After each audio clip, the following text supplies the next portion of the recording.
So, ito na po yung hinihintay ko. Dumating na po itong binili ko. Okay, i-unboxing natin ito kung ano yung laman nito sa loob.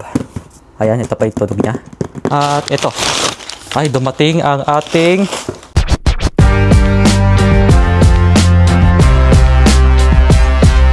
magandang hapon po sa inyong lahat. Ayun po, kakatapos lang ng trabaho ko. Time check muna tayo, 5:35 na ng hapon. May good news nga po pala ako sa inyo guys. Simula daw po next week magkaka-overtime na po kami ulit. Dahil doon na po start ng busy sa trabaho namin simula next week. Kaya talagang thankful po ako dahil mabibigyan ulit tayo ng overtime. Simula next week Monday. At this week nga po pala ay 4 days lang po pala yung pasok natin dahil sa Friday po ay wala po kaming pasok dahil red calendar po dito sa Japan. Bago nga pala ako uwi ng bahay ngayon, dadaan muna ako ng convenience store dating gawin din at kakain lang muna tayo ng merienda. Kasi tuwing uwian po guys, talagang talagang nagugutom ako palagi. Ang ganda po talaga ng panahon ngayon at katamtaman lang po yung lamig. Tsaka hindi po masyadong maginaw. Ayan. Kikita nyo po na uwian na rin po ng mga tao. Weather check muna tayo. 14 degrees Celsius po dito ngayon. At sabi ko po naman po sa inyo kanina na tamtaman lang po yung lamig dito. Bale, papunta na po tayo ng convenience store. At magbabike lang po tayo saglit.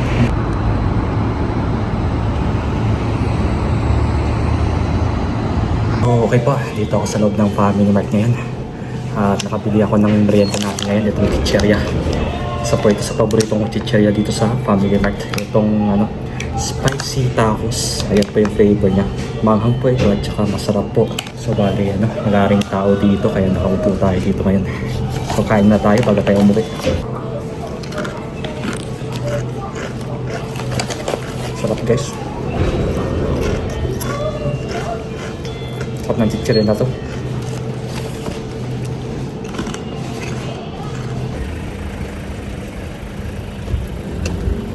Kakauwi ko lang po ng bahay at syempre kakain na tayo ng hapunan ngayon. Sakto nga nakaluto na rin si Rika-chan kanina nung nakauwi na ako. Bale, ito nga pala yung ulam natin ngayon at sashiburi tayo dito sa ulam na to. Ito po, tortang talong, nagluto po si Rika-chan at nakikita nyo nun na sobrang dami yung luto niya ngayon. Pangbaon na rin kasi yung iba dito bukas, tsaka pang almusal na rin. At pag may naiwan pa, yan yung ulamin natin. Pero wag po kayo mag-alala guys, hindi po ito sunog dahil kanina po nangitim daw yung mantika. Kaya nagmukha pong ganyan. Sabi nga po nila, don't judge the book by its cover. Bago tayo kumain, magdasal muna tayo. Ito na nga, titikman na natin tong tortang talong ni Rika-chan. At kakaiba nga po dahil meron siyang nilagay na giniling sa loob. Pero titikman din natin kung ano nasa. Mas masarap ito pag may ketchup. Ito po yung ketchup natin. Tikman natin. Tapos may kanin. Sarap. Pag walang ketchup, tikman din natin. Ito yung walang ketchup guys. Mas masarap siya pag walang ketchup. Ang galing mo Ang galing mo? Wow! Sarap. Pang ano na to, pang Michelin. Wow, Michelin. Giga. Kahit si Gordon Ramsay magugustuhan nito. Pero iba lang yung nalagay mong beef Wellington daw sa kanya.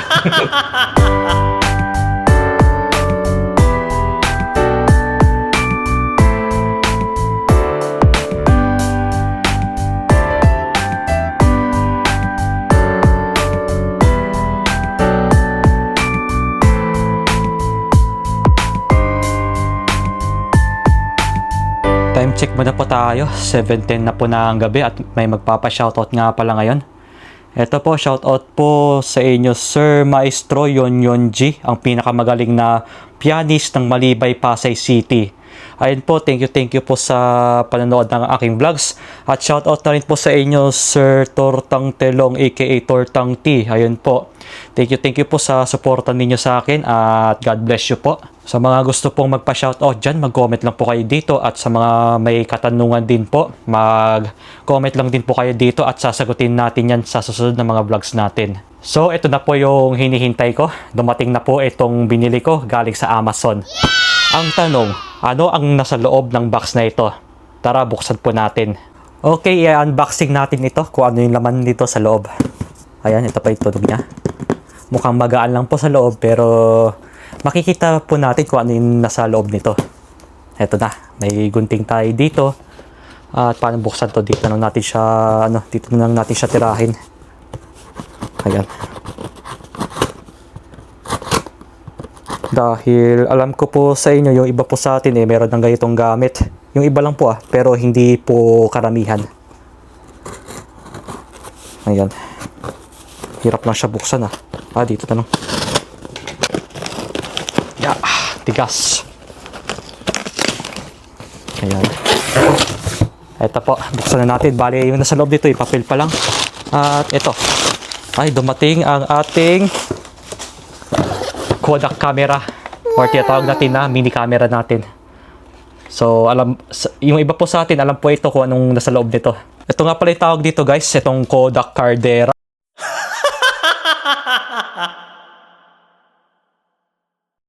Or sabihin natin na keychain digital camera. Ayan, bali, mamaya pag nabuksan na natin ito, ititest natin ito kung ano yung itsura nito pag kumukuha tayo ng picture nito. Bali, first time lang po namin magkaroon ng ganitong camera at titignan natin kung maganda nga ba yung quality nito. Kaya sabi po nila yung napapanood ko sa mga TikTok or sa mga Facebook Reels, ang laman ng camera nito ay para po kayo nasa year 1980s or 1990s kasi nga po meron pong taon dito na 1987. Ito pa yung itsura ng camera daw nito sa loob.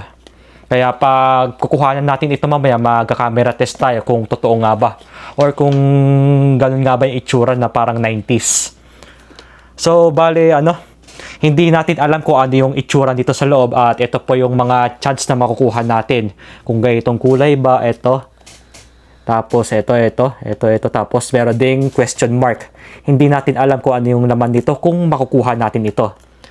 So siguro 7 na type ng camera dito. Titignan natin kung ano yung makukuha natin ngayon. Bale, itong isang box ibibigay ko kay Rika Chang. Ayan, mamili ka dito. Pili ka dito kung anong Kunin mo ng kamay mo. Ito. Kasi kunin mo.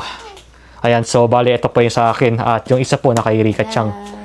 Ayan. ASMR, ito pa yung itsura niya. So ito po yung niya. Ito po yung mga specs niya sa loob. Loob sa likod pala. Ayan po. Ayan po, tignan nyo na lang po kung ano po yung mga quality nito. Ayan. Bali, unahin ko na po ito, buksan nyo sa akin po. Ayan. Unboxing. Unboxing ng camera. Ayan, ano kayang kulay na ito po yung itsura niya sa loob guys. Kulay black yung nakuha ko actually. Ito po, ang kulay black. Ayan, kulay black. Ito po yung itsura niya. Nice. Wait lang, ito po. Ayan. Ito na yung camera natin. At syempre, meron din itong memory card na 32 gig. Hanggang 32 gig lang po yung kaya nito. Sabi po sabi po dito sa specs na to. Tama ba? Hanggang 32 gig lang to, no? 32. Or 64. 64 ata. Hanggang 64. Hindi. Kaya pala ng 128 gig. Ayun, sorry po. Kaya po pala ng 128 gig. 28 gig. Bali, pansamantala lang po itong 32 gig. Itatry din natin siya. At ito po, anyways. Ito yung nakuha ko, kulay black na camera. Ang cute, di ba? Tapos sa likod po, meron po siyang screen dito. Kung pwede, kung ano yung pagkukuhanan natin ng camera. At meron siyang yung button, pindutan. Mamaya itatry natin to. So, hanapin natin yung lagayan memory card. Ito po, nasa ilalim. Ayan. Ang ganda, di ba? Ano yung nasa laman ng nasa loob? Ano kulay sa'yo? Black din. Ba't parehas? Ay. Parehas tayo ng Parehas tayo nakuha. Yan, parehas. Pakita mo. Ay. Parehas kami nakuha. Mag-jowa talaga. Couple. Couple camera yung Ayan. nakuha namin. Gusto ko sana makuha yung secret kaso. Yung naka-question mark dito. No? Oo. Kasi Pakita mo nga. nasa na yun? Yung secret kasi, nakikita ko, ito yung secret. Ano siya? Clear. Clear yung case niya. Clear. Ang ganda tingnan kasi kita mo yung loob. So, ayan. Ito pa yung camera Meron namin. tayong, Couple. Couple. Couple mini digital camera. Ayan po. Ang cute! Uso pa rin to ngayon, di ba? Oo. Marami, yung iba po kasi gumagamit na ngayon ito, Carmera pala tawag na. Carmera. Super ganda din kasi niyan dahil ito, Oo. may kasama na siyang Na cable, wire. Yan. cable. Pwede, pag nalobat kayo, i-charge mo lang siya dito. Yeah. Ito po yung kagandahan. Tapos, memory card dito po, isasalpak lang natin siya dito. Ayan po. Bali mamaya, tatry natin to kung ano itsura. At itatry din natin to kung ano itsura to pag nagbablog tayo. Bali, itetest natin to. Don't worry po guys. Test natin sa taas. Yan. Meron din pala siya nakalagay ito. 7 photo filters. Dami pala siya filters. Madami siyang filters. Tignan natin, experiment Tapos, natin siya. meron siyang 4 na photo frame. Photo frames. Ganda. Ayun o. Ayan. Try Tignan natin siya natin. guys. Pares lang kami nang nakuha actually. Kala ko iba yung kulay. Oo nga eh. Sayang yung sayang yung mystery na ano. Oo nga. Na-thrill pa naman ako. Wait lang. Lagay lang natin yung bakal. Keychain. Keychain. Kite. Tadan. Ganda no. Ne. Ang cute Pwede nga eh. isabit lang sa bag. Oo. Isabit ko nga to sa sling bag ko pag pag lalabas ako or pag may gala tayo. Oo. Ayan oh. Sakto to sa Hanami. Pwede Hanami. na maganda sa Hanami. Ito na lang siguro gagamitin ko pang vlog. Try natin. May ba to? May resolution pa kaya to sa loob? Ha? Basahin natin yung manual. Andito yung manual. Ayan yung manual sa'yo. Kung may siya, kung anong maximum na nito. Pagpasensyahan nyo na po guys, first time lang po kasi kaya hindi pa po namin alam yung gagawin dito. Though, nanood naman kami ng mga video sa TikTok. Yes. Don't judge na lang po. So, So, paano buksan itong tigas? eto plastic. Ayan, bali SanDisk nga pala yung memory card namin. At meron siyang card reader at ito yung memory card na isasalpak natin dito. Ayan. Automatic na siya. Ayan, may adapter na siya. Adapter tuloy, saksakan pala ng charger. Tapos, ito na, switch. Yes, angas. Hindi pala makita, oh. Tapos yan, may select mode. Yung pala, yung tawag dito, yung screen niya pang 90s talaga, no? Oo, pang 9. Ayun, nakikita niyo yung screen. Mailaw siya. Ang cute. Ayun, no? So, pipili lang tayo dito. Siguro, camera muna tayo. Touchscreen ba to? Hindi.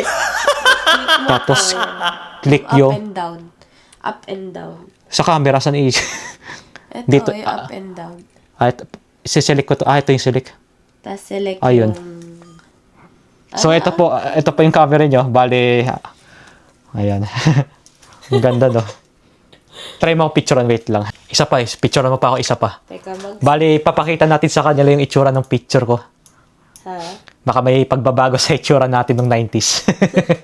2025. At Okay, tatry natin mag-vlog dito at papakita ko po sa inyo yung itsura nito.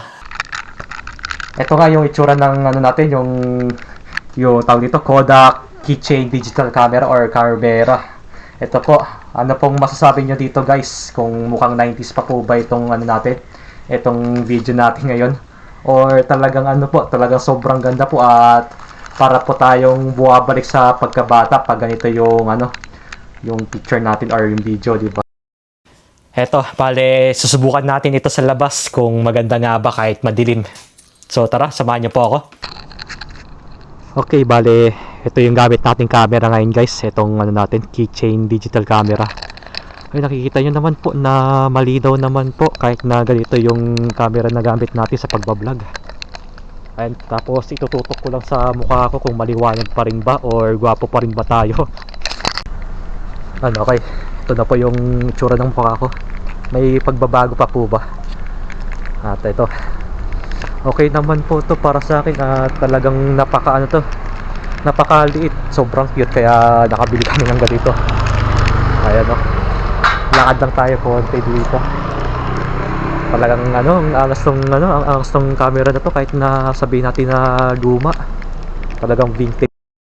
So, pa-picture lang tayo kay Rika Chang gamit itong camera natin na keychain. Dito, picture mo ako.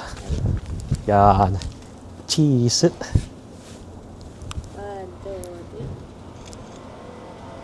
3. Kita ako. Pahiga ba? Sige nga, try mo. 1, 2, 3. Okay na.